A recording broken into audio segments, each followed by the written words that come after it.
আমি সাকিব ভাইকে দিয়ে আবার শুরু করতে চাই। সাকিব ভাই, আপনি বেশ কয়েকবার বলছেন, একজন সাবেক কূটনীতিক হিসেবে বলছিলেন যে আসলে বাংলাদেশের সঙ্গে আর কি সব দেশেরই সম্পর্ক বন্ধুত্বপূর্ণ এবং স্বাভাবিক সম্পর্ক, কারোর সঙ্গে মানে বৈরিতা বা শত্রুতা এগুলোর কোনো কেউ কাম্য করে না।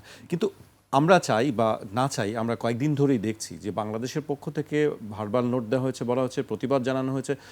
ভারতের থেকে যে আমরা দেখছি, আমি কয়টা সীমান্তের নাম বলবো, আজকেও অনেকগুলো সীমান্তের একই ঘটনা খবরে সবাই জানি আমরা। এইগুলো তারা কেন করছে? এইগুলো করে যে তারা একটা জিনিস জানে যে বাংলাদেশে তারা আসলে কোনোভাবেই ঢোকাতে পারছে না, তারপরেও কিন্তু তারা ওই চেষ্টাটা করছে, আবার ফেরতও নিয়ে যেতে হচ্ছে কেন?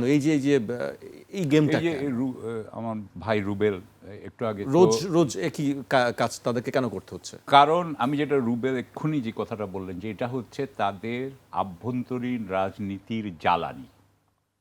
এই জ্বালানি তারপরে যতক্ষণ ধরে তারা এইগুলো করতে পারবে। আপনার মনে আছে যে হাসিনার পালিয়ে যাওয়ার পরে বা হাসিনা পালিয়ে যাওয়ার পরে আমাদের ডেপুটি হাই কমিশনগুলোতে কিন্তু আক্রমণ হয়েছিল। আপনার মনে আছে আগরতলায় আক্রমণ হয়েছিল, আপনার মনে আছে কলকাতা হয়েছিল, দিল্লিতে দেওয়াল পর্যন্ত চলে গেছিল।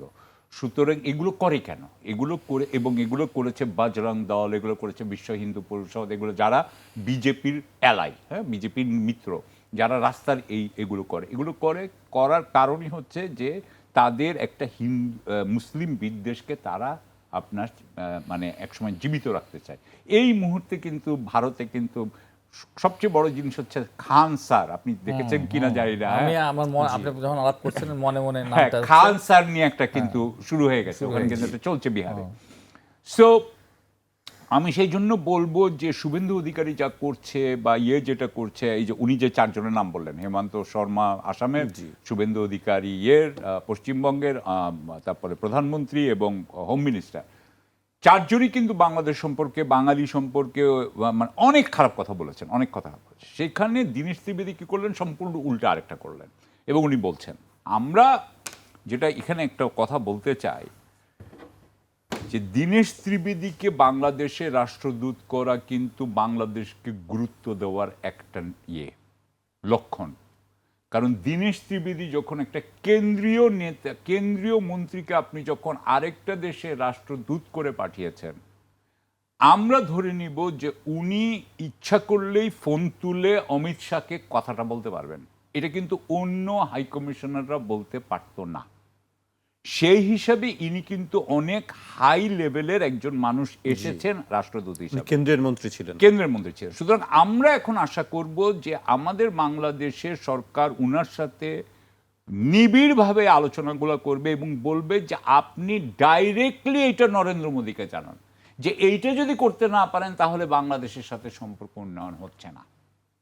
এবং আমরা একটা হাই লেভেলের রাষ্ট্রদূত পেয়েছি, এটা কিন্তু খারাপ জিনিস না, এটা ভালো জিনিস। আমি এটাকে বলবো যে এটা বাংলাদেশের জন্য ভালো হয়েছে। তবে উনি রাজনৈতিক ব্যক্তি, উনি তার কূটনীতিক ওইভাবে না, রাজনৈতিক ব্যক্তি বলে 55 বছরে বাংলাদেশের ইতিহাসে প্রথম রাজনৈতিক ব্যক্তি আসছেন। তো রাজনৈতিক ব্যক্তি আসলে ওই আকাশ বাতাস এগুলো একটু বলেই, হ্যাঁ, এটা একটু বলেই, আমাদের রুবেল আছে এখানে, রেটরিক বলবেই, এটা বলবেই। সুতরাং আমরা এখানে উনাকে একটু একটু করে বুঝাইতে হবে যে এই কথাগুলো বাংলাদেশে, আপনি কলকাতায় যেটা বলতে পারেন সেটা ঢাকায় এসে আপনি বলার আগে আপনাকে বুঝতে হবে যে বাংলাদেশের মানুষ এটা কিভাবে নিচ্ছে। এবং আপনি যে কথাগুলো বললেন, সীমান্তে যখন গতকালকে একজনকে ধরে নিয়ে গেছে, তার আগের দিন একজনকে মেরে ফেলছে, সেই সময় যদি বলা হয় যে আমাদের দুইজনের বাংলাদেশ এবং ভারতের স্বপ্ন এক, এটা কোনো মতেই আমাদের কাছে গ্রহণযোগ্য হবে না।